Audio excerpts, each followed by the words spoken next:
Hello everybody and welcome to my channel. This is gonna be a rough, rough video because I have not talked to a camera I think in a week and a half because I am incredibly ill right now. I feel like you can tell, like I feel like I look ill. Like I look not great. I feel like I've got that ill shine to me and it is quite unfortunate. Like I don't remember really how to talk to a camera. Like this is very strange. If this is your first impression of my channel, I am so sorry. I am hoping that I'm just in the middle of a really, really bad flare-up of whatever my chronic illness is, which we still don't know.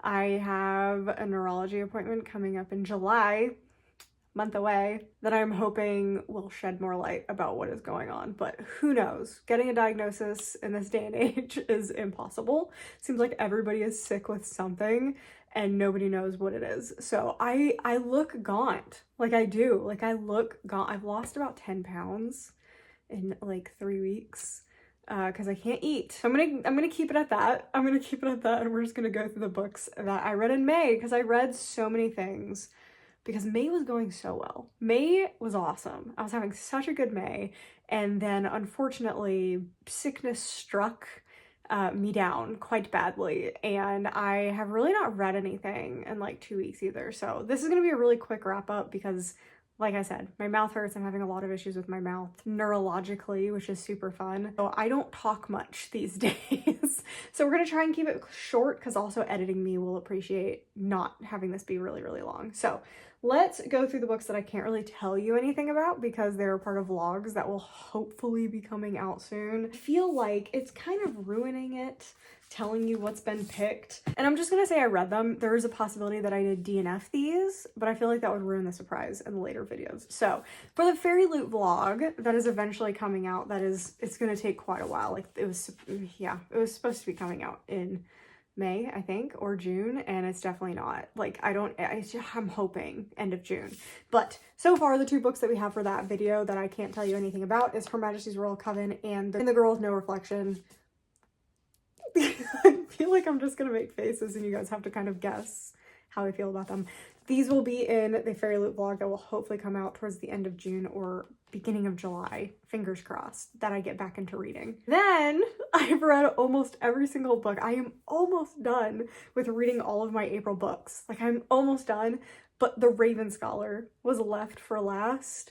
And it is the longest and most intimidating, and because I am not feeling well, that is like the last thing that I want to read because I want to give it a chance to be really good and for me to really enjoy it. And being very, very sick and not being able to focus on reading and reading something like that is not good. That is why that has not come out yet, because it's literally one book. I've read everything else in there. So for that, I read, let's see, This Monster of Mine, Glittering Edge, and Fable for the End of the World. So I can't really tell you about these. I really desperately want to, but I did read these in May and those will be in the reading all of my April book box books. And it's a doozy. It's a doozy so far. And I think that's everything that I can't talk about because I think my two DNFs are in that pile. So you can kind of guess. And I only had 2 DNFs this month, which is actually kind of crazy. So now on to the books that I can actually talk to you guys about. I'm really excited about this. There's a lot. So if you count all the books that I read this month, I read 1, 2, 3, 4, 5, 6, 7, 8, 9, 10, 11, 12, 13, 14, 15, 16, 17, 18, which is crazy. And if you take into consideration that I didn't read for the last week and a half of May, that's even crazier. I could have read like 25 books. I am so mad that I am not feeling well, like at all. Like I'm so angry. I miss reading. Reading is like the thing that I miss the most when I'm sick. But I physically cannot focus. I cannot focus on it. So I think I've got to start doing audiobooks more. My June wrap up may be like 2 books and they're probably both going to be audiobooks. But I did buy the new Taylor Jenkins read. So that may interest me enough to read that one, but we'll see. So anyway, as usual, we're going to go in worst to best. And I do have a 5-star this month, which I am super, super excited about. But starting at the bottom, I had an ALC of Eat the Ones You Love. And this is following it's kind of like, oh man, this one was weird. I give it a 1 star. I didn't like this one. This is if you want to combine Little Shop of Horrors with like the Body Snatchers, or I don't know. It was just super, oh, it was You. That's what it was. Okay. Combine Little Shop of Horrors with, it's if Joe Goldberg was a plant from You. Like that's literally what this is you have a sentient alien plant who is obsessed with this human, and it's about, I mean, eat the ones you love, and it wants to consume her, and it's obsessed with it, and most of the perspective is from the plant, and I did not like it. I did not like the end either. Like, I had to go ask Amy to tell me what happened at the end of this book because I did not understand what happened. So I did give that one a 1 star. And that is all of my 1 stars. There is a 1 star in that pile that I can't talk to you about, and it is actually worse. Like, I actually liked it less than Eat the Ones You Love, but I can't talk about it. Like, I'm dying to talk about it, but actually at the same time I really don't want to talk about it. But yeah, you need to check out those vlogs eventually if you want to know what the 1 star is. But anyway, moving on to 2 stars, we have Hammers on Bone by Cassandra Khaw. I'm trying to go through Cassandra Khaw's backlist books, and I believe this is like one of the first books that she wrote, potentially the first book that she wrote, and you can tell. Like, I normally like Cassandra Khaw. I know her writing is not for everybody. This is weird. Like, it's weird even for her, and it's very abstract, and it's incredibly difficult to follow what's happening in this book. But it's following like a noir police procedural kind of thing. He's a PI, and the point is that there are monsters in this world, and he is also a monster, and he is hired by people to track down these monsters and figure out what's going on in these situations. And I love the premise. I love the idea. The parts that I could follow were really good, but in general, it was just so difficult to understand what was going on, so I gave it a 2 star. I also ended up listening to One Perfect Couple, which I've had on my audiobook for a very long time, and I ended up giving that one a 2.5, which is really sad because Ruth Ware is one of my favorite thriller mystery writers, but unfortunately, this one was just boring. It was so boring, and I feel like it had such a great setup. So this is following our main character, who is part of a couple, and her boyfriend is like, he really wants to get into being, he wants to be a celebrity, and so he ends up getting them signed up for this couples show where they show up and they're supposed to do like couple swapping, and so it's a total mess, and it sounds so good because they're on an isolated island and a storm hits and stuff like that. But the problem is the storm hits almost immediately in the book, so you don't even really get to understand who the characters are or the dynamics of the characters not in a serious situation. So it literally just jumps you right into survival mode. And I've never really been a fan of thrillers that are like survival thrillers, and I just didn't like how this one ended. Like, I'm actually trying to actively think about how this one ended, and it really wasn't that big of a deal. Like, I feel like it was a nothing kind of ending, and it gave you absolutely nothing for what you had to go through to get there. I loved the first like 30% of the book. I thought it was a really good setup, and then the book just kind of fell apart. I only gave that one a 2.5 because I was very much not entertained by that one. Next up, we have our 3-star books, and the first one is an e-arc of a graphic novel called Dracula's Brunch Club. I'm more upset with myself about this one. I really just wanted to read a graphic novel and have like a cutesy fun time, but this is definitely middle grade, and it definitely leaned very young, and I was just incredibly bored through the whole thing. So I think this just wasn't, like, I was not the audience for this one, so I did just give it a 3. Like, for me, it was more probably like a 2 just because I was so bored, but because it definitely was not for me, I just gave it a 3 because I would recommend it to a different audience. If you're a fan of like just very middle grade, very young type of stories, and you like that type in a graphic novel, I would recommend this one. It was cute. It's basically following Dracula, a different form of Dracula, where he runs a brunch club, and he has brought humans and vampires together because he makes this jelly donut, and that's what the vampires feed on instead of blood to get their energy. And then, but the jelly for the jelly donut disappears, and it's kind of like a mystery about what's going on and how to solve that. So it's cute. It's definitely just not what I'm interested in. Coming in at 3 stars, we had Graveyard Shift by M.L. Rio. I actually really enjoyed this one. I do think it had some issues. I think this is one of the only novellas that I've read that I was like, oh, I wish this was a full-length novel. Like, this needed to be a full-length novel. But this is one of the few books that had multiple points of view that actually really, really worked for me. And it's following a group of people who aren't exactly friends, but they meet up in a graveyard to smoke. And they end up seeing a dug-up grave, and they kind of want to figure out like what's going on with this grave, and they are tracking down this like little mystery. The problem is the mystery almost comes out of nowhere, and then it leaves you on this like cliffhanger of a situation with all of the characters that you're just like, is there more? Like, come on, like, we need more. So that's like the only reason I got a 3-star, because I really just wanted more from the story. All right, we have quite a few 3.5s that we're gonna try to get through. I'm trying to like keep track of this because I don't have them written in order. I'm just like, what have I gone over so far? So 3.5s, we have That's Not Right. This was such a fun book. It almost was a 4, but like there's some stories that didn't work for me as well as some other stories. So this is following two main characters. One is a like radio talk show host who does like conspiracy theory kind of things, a lot of cryptids, a lot of that kind of UFOs, etc. He doesn't really believe in any of it, but he'll host the radio show and it does really well. And then you have a producer who is used to making like YouTube stuff and stuff like that, and she loves the show and she's like, yeah, I want to make this into an actual show. And so she pitches this idea that they're going to go to actual locations that they have heard about like these monsters from, and it's just so funny, and it's told in like segments. It's basically told in like the episode segments, and some of them I was cackling. They are so funny. So if you want to, this is classified as humor. So if you want a very funny, humorous book, I really like Scott Meyer. I've read a lot of his books, and this is definitely a really, really good one, and I think his newest. Definitely go check this out if you want something that's just really funny and just a fun time. All right, next up we have our I was gonna say 4 stars, but actually this is a 3.75. We have The Games Gods Play. This was actually a huge surprise. This is a Hades retelling. I feel like it's not really a Hades Persephone retelling because Persephone is not really in this story. It is a different love interest. And you know what? This is actually really fun. The trials in this are really, really good. I think if you like Phantasma, I would try this one. I think this is really good. I feel like the way that the love interests act is very similar. The whole game situation is very similar. I think the games are actually done better in The Games Gods Play. Sometimes in Phantasma, I had a hard time visualizing some of the games and what was going on in them, but this was so good with the games. This is also heartbreaking. Like there are some very sad moments in this that I was like, oh my God.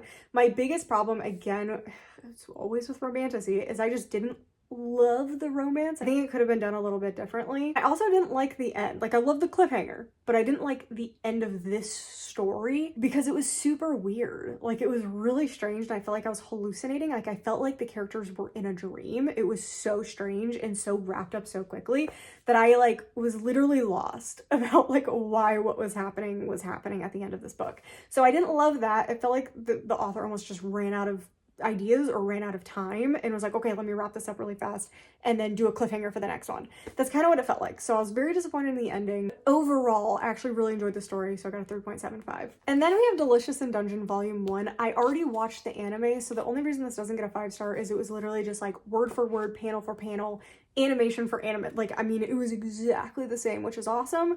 But for me, it was a little boring because I already watched it. But Delicious in Dungeon, if you have not tried manga yet, this is a very good first manga to try. It's fun, it's cute, it's really funny, and it's a really, really good time. So I would recommend this one for newbie and, you know, people who've read a lot of manga. I would also recommend this for. It's just really good. Then we have a surprise 4-star, and that is Silver Elite. I feel like I'm gonna get a lot of shit for this one, but I'm really sad because I was literally filming a vlog for the final 2 weeks of Escape the Readathon, and those are not going to see the light of day, sadly, because they just kind of, I mean, it just stops abruptly because I got really, really sick. But anyway, this is like the final book that I read before I got sick. And you know what? I had a great time with it. I don't think it's AI written. I feel like that is a conversation for other people to discuss. I'm probably not well versed enough in AI to understand if this was AI written or not, but it doesn't read AI to me. It just reads like someone who really wanted to write a romantasy book and probably writes other things. Like I kind of agree with the whole,